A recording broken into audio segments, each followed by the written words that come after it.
Bismillahirrahmanirrahim. Assalamualaikum warahmatullahi wabarakatuh. Alhamdulillahi rabbil alamin. Wassalatu wassalamu ala asrafil anbiya'i wal mursalin wa ala alihi wa ashabihi ajma'in.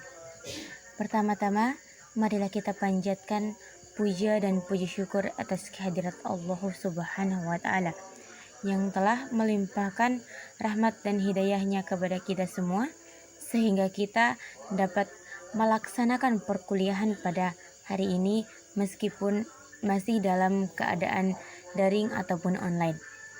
Kedua kalinya, marilah kita haturkan salawat serta salam kepada baginda kita Nabi besar Nabi Muhammadin sallallahu alaihi wasallam yang telah menuntun kita dari zaman jahiliyah menuju zaman yang penuh dengan keislaman seperti yang kita rasakan pada saat-saat ini.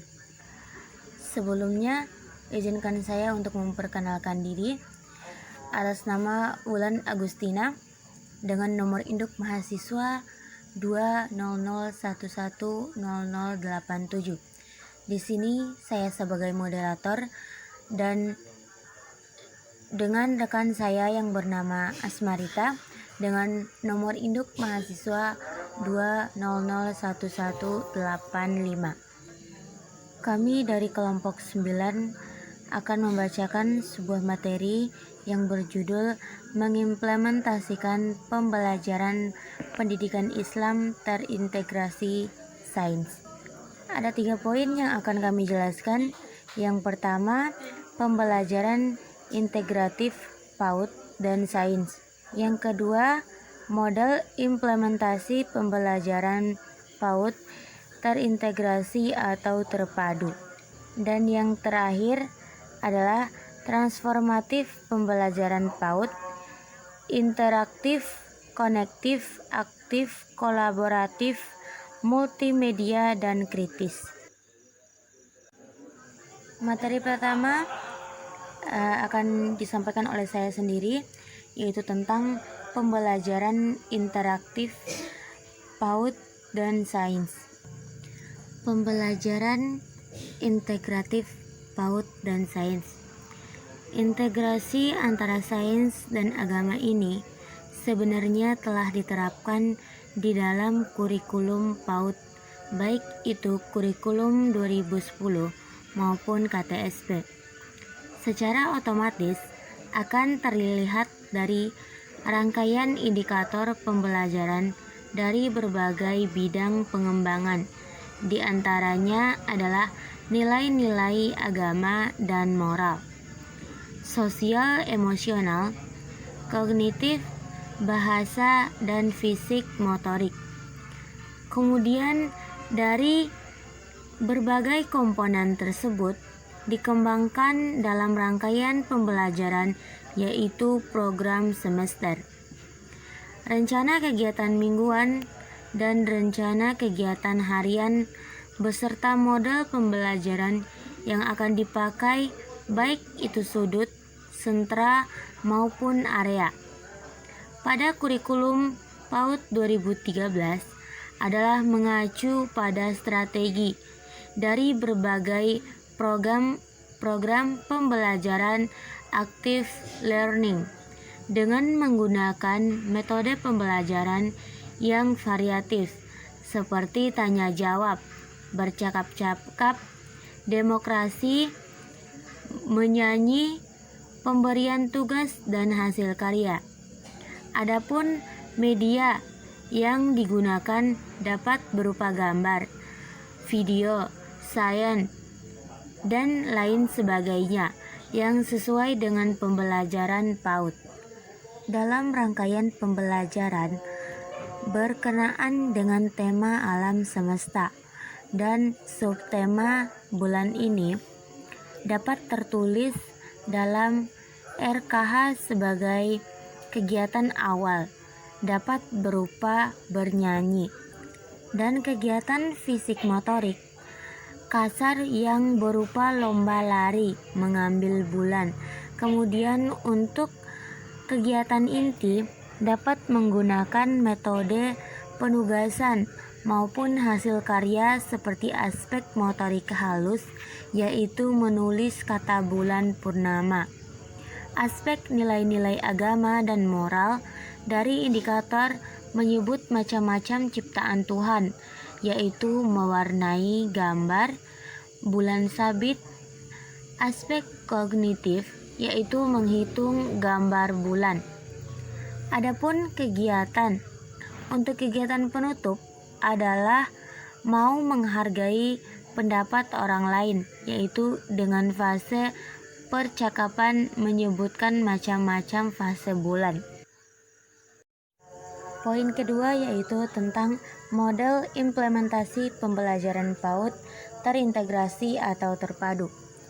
Anak secara ilmiah berkembang secara terpadu, maka diperlukan suatu pembelajaran yang terpadu untuk membantu perkembangan anak secara benar. Aspek intelektual, sosial, emosional, dan fisik anak harus dikembangkan pada waktu yang bersamaan. Pendekatan pembelajaran terpadu merupakan suatu strategi yang memberikan kesempatan kepada anak untuk mengembangkan potensinya secara seimbang, optimal, dan terpadu pula. Pendekatan terpadu pada dasarnya membantu anak untuk mengembangkan diri secara utuh, membantu anak untuk menjadi pengembang dan membangun ilmu pengetahuan melalui pengalaman nyata. Melalui proses pembelajaran terpadu, anak dilatih untuk bekerja sama, berekreasi, dan berkolaborasi dengan teman sejawatnya ataupun guru dalam mengembangkan ilmu maupun memecahkan masalah-masalah yang dihadapi. Pembelajaran terpadu dilaksanakan dengan bertitik tolak dari suatu topik atau tema yang dipilih dan dikembangkan guru bersama anak dengan cara mempelajari dan menjelajahi konsep-konsep dari tema tersebut. Di samping itu, pembelajaran terpadu didasari pada pendekatan inquiry yang melibatkan anak dalam perencanaan, eksplorasi, dan tukar-menukar ide, serta anak didorong untuk bekerja sama dalam kelompok dan didorong untuk merefleksikan kegiatan belajarnya sehingga mereka dapat memperbaiki secara mandiri. Proses integratif beranjak dari topik tertentu, tetapi lebih bersifat longgar dalam mengaitkan topik sebagai pusat perhatian dengan unsur-unsur lain dari berbagai mata pelajaran guna membentuk keseluruhan yang lebih bermakna. Dikatakan bermakna karena dalam pembelajaran terpadu, anak akan memahami konsep-konsep yang mereka pelajari itu melalui pengalaman langsung dengan menghubungkan konsep lain yang sudah mereka pahami. Keuntungannya dipandang dari perspektif anak, maka bidang studi yang terpisah sangat sesuai. Ia membaca, menghitung, mencatat sesuatu dengan minat yang tidak langsung beranjak dari bidang studi tersebut. Dengan pembelajaran terpadu, siswa terlibat secara aktif dalam kegiatan pembelajaran inquiry, bekerja, berpikir, merefleksi, bertanya, dan merasakan. Hal ini sejalan dengan prinsip kegiatan pembelajaran sebagai kegiatan yang menyatu dengan berbuat dan bermain, terutama bagi anak usia dini. Aktivitas belajar semacam ini dapat menghindarkan antusiasme siswa yang tinggi. Pembelajaran terpadu dapat memberikan dampak langsung melalui pencapaian tujuan pembelajaran khusus dan dampak tidak langsung atau dampak mengiring sebagai akibat dari keterlibatan siswa dalam berbagai ragam kegiatan belajar yang dirancang oleh guru. Model pembelajaran terpadu berdasarkan lintas beberapa disiplin ilmu yang sering digunakan untuk pendidikan anak usia dini adalah model Webet. Model ini memadukan materi pembelajaran dari beberapa bidang studi dalam satu tema yang memiliki jaringan yang saling berhubungan. Pembelajaran terpadu jejaring adalah model pembelajaran yang dipergunakan untuk mengajarkan tema tertentu yang berkecenderungan dapat disampaikan melalui beberapa bidang studi lain. Dengan demikian, materi ini merupakan model yang mempergunakan pendekatan tematik lintas bidang studi. Baik, di sini saya akan melanjutkan materi yang sudah dibacakan sebelumnya, yaitu C. Transformatif pembelajaran PIAUD: interaktif, konektif, aktif, kolaboratif, multimedia, dan kritis. Pembelajaran transformatif adalah pembelajaran yang menghendaki terjadinya perubahan cara berpikir atau mindset peserta didik. Perubahan mindset tersebut sering terjadi melalui proses sosial di mana peserta didik memahami bahwa hubungan sosial dan budaya mempengaruhi kepercayaan dan perasaan mereka. Terdapat banyak untuk hasil belajar dari pembelajaran transformatif seperti yang dituliskan banyak literatur, termasuk pemberdayaan terhadap diri sendiri, peningkatan kepercayaan diri dalam menjalankan peran dan hubungan baru, peduli dengan orang lain dan hubungan dengan orang lain, perubahan pada pemahaman terhadap diri sendiri, perubahan pada kepercayaan dan perubahan pada tindakan, pengembangan emosional, kemampuan refleksi dan berpikir kritis. Hasil dari pembelajaran transformatif ini berhubungan dengan pengembangan kognitif, perubahan psikososial, dan aksi sosial. Hasil pembelajaran yang berhubungan dengan perkembangan kognitif berkaitan dengan perubahan perspektif peserta didik dari Meziro 1991. Melalui aktivitas refleksi kritis yang dilakukan secara terus-menerus, seseorang akan mengalami perubahan perspektif. Berdasarkan pendekatan depth psikologi dan yang mengembangkan model pembelajaran transformatif berdasarkan analisis depth psikologi, Carl Jung, Boy 1988 sampai 1994.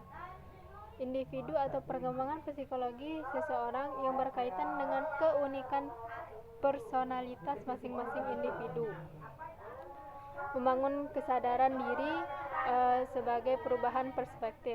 Sebaliknya, hasil pembelajaran transformatif menurut pendekatan developmental atau Kegan 2000 dan dapat dilihat dari kemampuan seseorang yang lebih realistis melihat dirinya sendiri. Menjadi pembelajar yang otonom adalah tujuan dari pembelajaran transformatif yang ditandai dengan kebebasan berpikir peserta didik sebagai acuan dalam bertindak. Kebebasan dalam berpikir akan meningkatkan kebebasan dalam bertindak. Informed action atau tindakan yang penuh pertimbangan adalah kunci utama hasil pembelajaran transformatif. Meziro 1991 menjelaskan bahwa perubahan perspektif seseorang akan menjadi acuan untuk bertindak, sehingga menghasilkan keputusan, perubahan sikap, dan cara baru berinteraksi dengan dirinya, orang lain, dan lingkungannya. Pendidikan nonformal akan menjadi tempat atau space untuk transformasi bagi peserta didik jika mereka mampu menjadi individu yang otonom dan bertanggung jawab. Pencapaian hasil belajar menurut perspektif transformatif tidak selalu ditandai oleh peserta didik karena terbatasnya sumber belajar atau seperti fasilitas, guru, dan kesediaan dana pendidikan. Tetapi berakar pada komunikasi atau critical discourse di mana peserta didik mampu mengemukakan dan berargumen atas keyakinannya.